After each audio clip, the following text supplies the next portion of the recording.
Assalamualaikum dan apa khabar semua? Saya Rasadi Barazi. Sekali lagi terima kasih saya ucapkan kepada kalian kerana telah pun sudi untuk meluangkan bersama kami di dalam rancangan Janji Temu Bersama RAS. Dan hari ini saya akan berbicara mengenai masyarakat dan komuniti Siam. Dan bersama saya ialah seorang ahli Dewan Negara iaitu Yang Berhormat Senator Tuan Agnan, anak lelaki Ehtuk. Okey, topik kita hari ini adalah membela dan menyemarak pembangunan masyarakat Siam di negara kita Malaysia. Jadi Yang Berhormat, terima kasih kerana sudi bersama saya. Sebagai seorang senator yang mewakili komuniti dan masyarakat Siam, boleh tak senator ceritakan isu yang telah diketengahkan yang berkaitan dengan pembangunan masyarakat Siam sejajar dengan hasrat negara kita untuk mencapai negara yang maju? Okay, terima kasih, YB. Terima kasih kerana memberi ruang untuk kita berbicara hari ini. Memang benar, orang Siam pun ada banyak isu-isunya. Jika kita seliti balik, masyarakat Siam asasnya adalah petani, tanaman padi, getah dan sebagainya. Jadi jika kita biarkan mereka dengan cara mereka sekarang ni, mereka akan terus ketinggalan. Jadi isu yang saya sentiasa bawa ialah macam mana nak membangunkan mereka melalui pertanian, contoh pertanian kelompok, kan, ataupun cara yang lebih moden supaya mereka boleh meningkatkan hasil dan juga mengurangkan masa bekerja kerana menoreh getah tiap-tiap hari dan sebagainya. Mungkin mereka boleh ada lebih masa lapang, boleh melakukan kerja-kerja lain untuk menambahkan pendapatan. Itu satu isu dari segi pertanian. Jadi kalau kerajaan boleh ada inisiatif untuk menyatukan tanah mereka ini yang tentunya ada milik, tapi mungkin dalam konsep FAICRA dan sebagainya, mereka boleh memajukan tanah dengan lebih berkesan. Satu lagi yang kita duduk minta ialah supaya Jabatan Pertanian, Jabatan Veterina memberi khidmat nasihat kepada mereka. Macam mana nak melakukan pertanian secara lebih berkesan, peternakan yang lebih berkesan, dan juga daripada farmers ni, macam mana nak pasarkan hasil mereka. Kerana kita tengok rata-rata kalau pertanian, dia punya kelemahan ialah di pihak pemasaran. Kalau mereka tanam banyak-banyak, tak boleh pasar, no point. Tak ada hasil. Itu yang salah satu. Yang Berhormat, sebelum kita terus dengan soalan-soalan kita yang lain, Ras nak tanya sebenarnya masyarakat Siam ni di negara kita, mereka kebanyakannya di kawasan mana, di negeri mana, dan seterusnya berapa ramai yang sudah ada yang peratusan? Berdasarkan banci yang lepas-lepas lah. Sebab bila kita tahu buat banci ni, kadang-kadang Jabatan Perangkaan dia tak ada detail.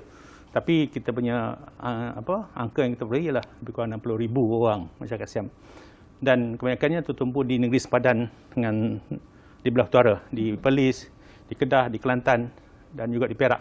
Jadi majoritinya di Kedah, keduanya di Kelantan dan di Perlis. Kalau kita tengok dari segi taburannya, apabila masa berlalu, ramai dah mula berhijrah bila dah belajar dan sebagainya, mungkin berhijrah ke Lembah Kelang untuk bekerja. Jadi penduduk Siam sekarang ni dah ada kebanyakan seluruh Malaysia lah, cuma tumpuan di belah utara. Terima kasih. Yalah, pasal kami sebagai masyarakat di luar sana ingin sekali tahu berapa ramai sahabat-sahabat kita daripada masyarakat Siam yang berada di negara kita ketika ini. Baiklah, selari dengan agenda kerajaan Yang Berhormat untuk wujudkan negara kesawanan dan pastikan masyarakat berpendapatan tinggi, pandangan Yang Berhormat mengenai penyertaan lebih rakyat masyarakat Siam dalam industri IKS agar dapat bantu kerajaan untuk merealisasikan dasar keusahawanan nasional 2030, DKN 2030. Saya secara berdasarkan pengalaman saya dengan mereka, ramai yang telah mula mencubakan diri dalam bidang perniagaan, keusahawanan, contohnya kontrak sebagai kontraktor, sebagai pembekal bahan IT, pembekal makanan dan sebagainya. Jadi saya sangat bangga kerana inilah bidang baru yang perlu kita harapkan masyarakat Siam ceburi. Dengan bantuan daripada Tekun, mereka telah memberi modal. Terima kasih banyak-banyak. Saya dimaklumkan Tekun ada menyediakan satu jumlah modal untuk digunakan oleh masyarakat Siam. Cuma sekarang ini saya nak merayu kepada masyarakat Siam, gunakanlah peluang ini untuk mengembangkan lagi perdagangan anda. siapa yang nak tambahkan saiz perniagaan, jumpalah tekun. Mereka yang sesiapa yang pemain baru yang nak tambahkan bidang perniagaan, jumpalah tekun. Kerana saya telah berbincang dengan tekun dan tekun bersedia untuk membantu. Alhamdulillah kepada Tekun ya, kita tahu mereka memang sering memberikan sokongan kepada usahawan ya, kecil-kecilan juga dan juga OKU. Alhamdulillah. Baik, Yang Berhormat, pada pandangan Yang Berhormat, apakah langkah proaktif yang perlu dilakukan oleh pihak kerajaan khususnya Kementerian Pendidikan Malaysia untuk pastikan anak-anak masyarakat Siam mendapat akses pendidikan serta seterusnya memberi sumbangan kepada pembinaan negara kita? Dari segi pendidikan, saya merasakan tak ada isu. Kerana saya rasa setiap kampung, sebab kampung masyarakat Siam tidaklah terlalu dalam, ada sekolah. Jadi cuma sekarang ini ialah untuk mereka tampil, hantar anak mereka sekolah, pastikan tidak tercicir, dan bagi mereka yang cenderung dalam bidang akademik, teruskanlah ke peringkat yang paling tinggi. Bagaimana pula dengan cara mereka berkomunikasi? Adakah mereka melalui kelas-kelas untuk belajar bahasa Siam atau macam mana? Dari segi bahasa pula, komunikasi harian mereka guna bahasa Siam lah. Cuma kita anjurkan supaya mereka belajar bahasa Thai, bahasa yang bersurat, boleh bertulis, bahasa rasmi digunakan di Thailand. Bahasa itu boleh membantu mereka dari segi mendapat pekerjaan kerana itu adalah kelebihan mereka menguasai bahasa ketiga atau keempat. Jadi saya ingin menyarankanlah anak-anak masyarakat Siam supaya tampil. Selain pada belajar sekolah biasa sampai ke peringkat tertinggi, mereka tak cenderung boleh pergi ke kemahiran, belajarlah bahasa Thai ini. Kerana inilah orang kata bahasa melambangkan bangsa. Penguasaan bahasa itu penting. Kerana bila ada bahasa yang lebih, satu kelebihan kepada setiap orang daripada mereka. Saya setuju. Saya nak pastikan anak saya belajar bahasa yang ketiga, keempat kan. Tapi itulah dia. Kita berhenti seketika. Namun begitu, selepas ini kita akan kembali bersama kami dan kita akan membincangkan sedikit lagi mengenai bahasa komunikasi masyarakat Siam.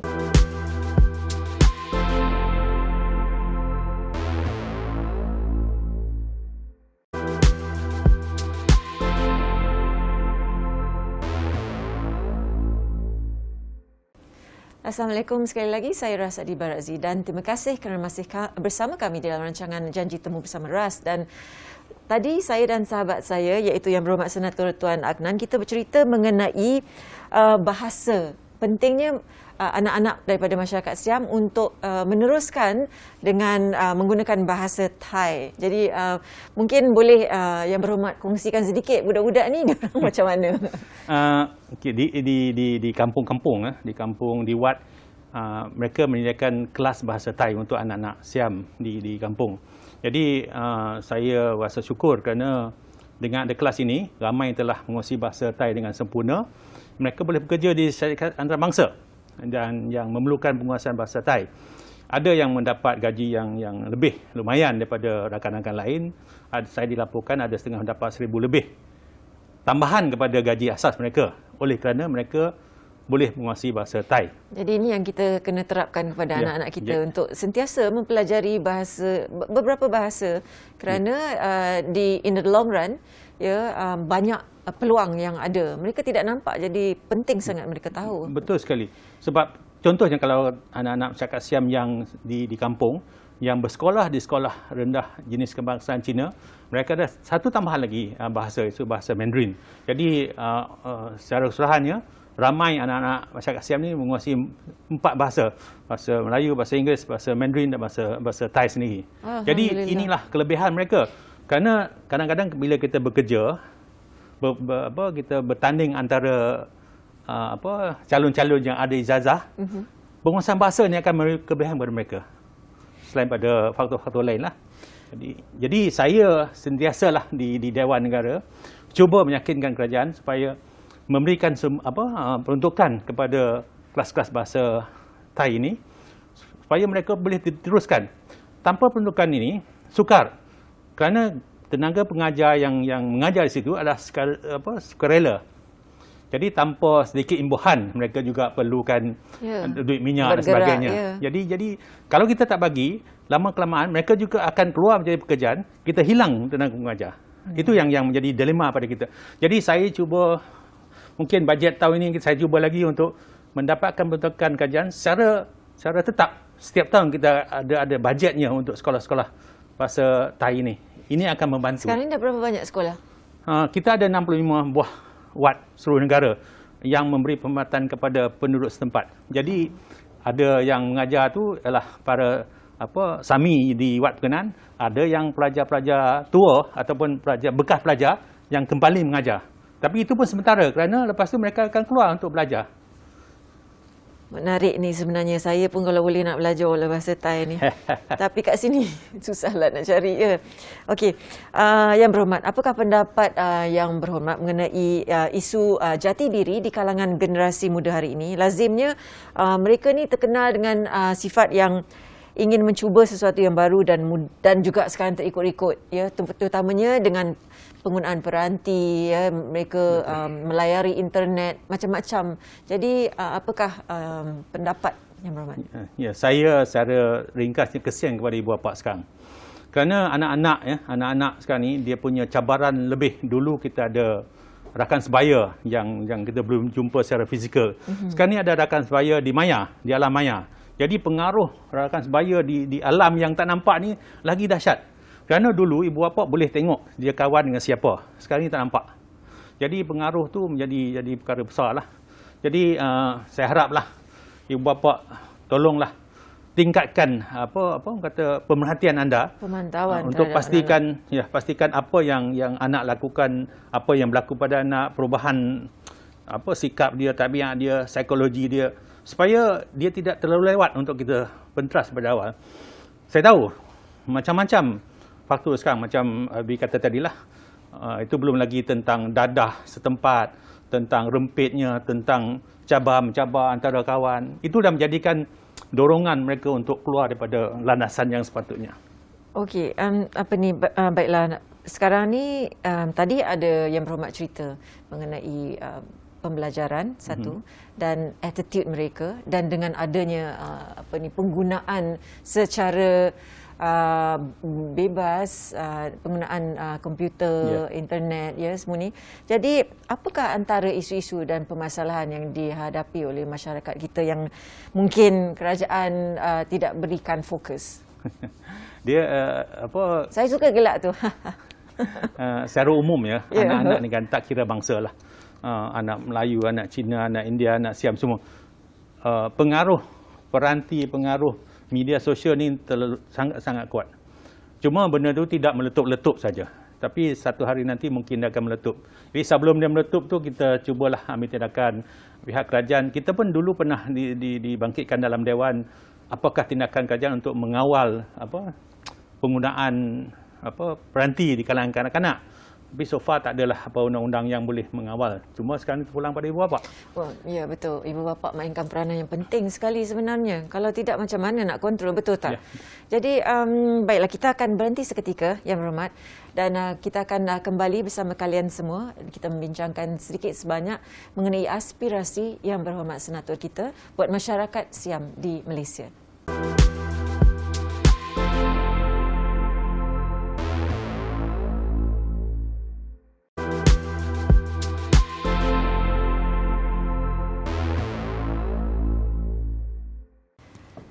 Assalamualaikum dan selamat kembali ke dalam rancangan Janji Temu bersama Ras. Dan tadi kami berdua sedang berbicara mengenai cabaran-cabaran yang dilalui oleh masyarakat Siam, terutamanya anak-anak kita.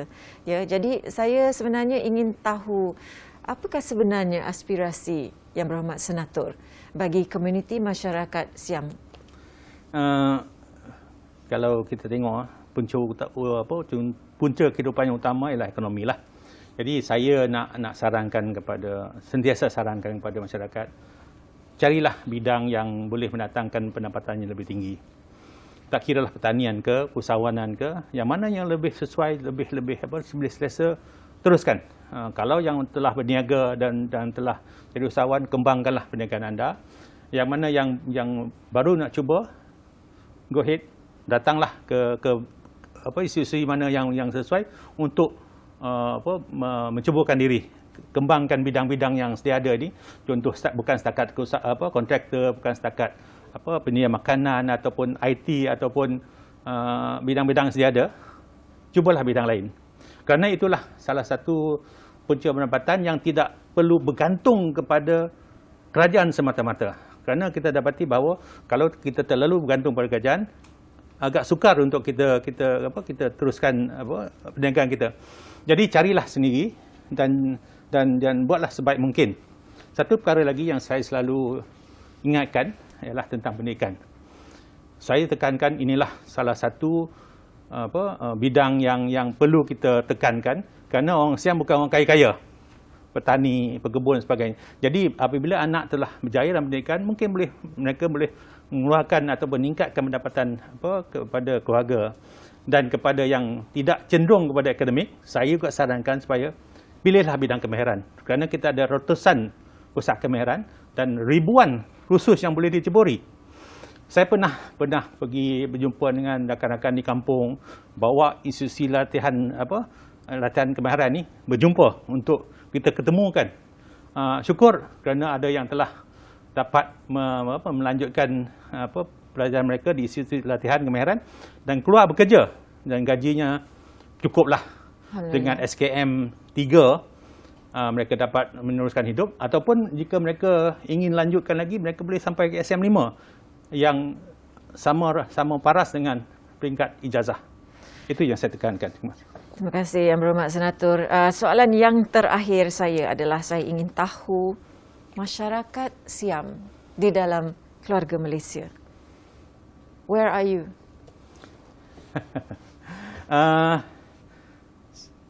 Saya nampak masyarakat Siam lah salah satu minoriti yang ada di negara ini. Sama dengan Portugis, sama dengan Sri Lanka, orang asli. Ya.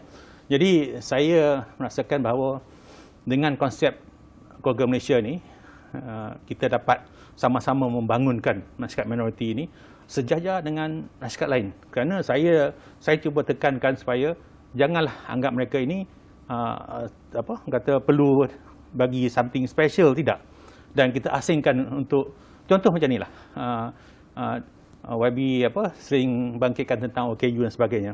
Saya suka menekankan supaya OKU ataupun minoriti ini dibawa ke mainstream, dibawa ke arus perdana dan pembangunan negara, bagi ruang kepada mereka secukupnya untuk mereka sama-sama dengan orang lain. Kita katakanlah contohnya dari segi perniagaan. Jangan katakan, untuk orang KU ini saja bidang yang boleh diceburi. Orang Siam ini saja bidang boleh diceburi. Tidak. Bagi sepenuhnya. Dan mereka akan sama-sama membangun untuk membantu membangunkan negara sama dengan rakyat seluruh negara. Sama rata. Sama rata. Sama rata. Itulah tadi bicara kita mengenai masyarakat Siam oleh wakil mereka sendiri di Dewan Negara, iaitu Yang Berhormat Senator Tuan Agnan anak lelaki Ehtuk. Kita telah membicarakan mengenai membela dan menyemarak pembangunan masyarakat Siam di negara kita, Malaysia. Dan itu sekian saja rancangan kita pada hari ini. Terima kasih sekali lagi kerana kalian semua telah pun sudi bersama kami. Assalamualaikum dan jaga diri.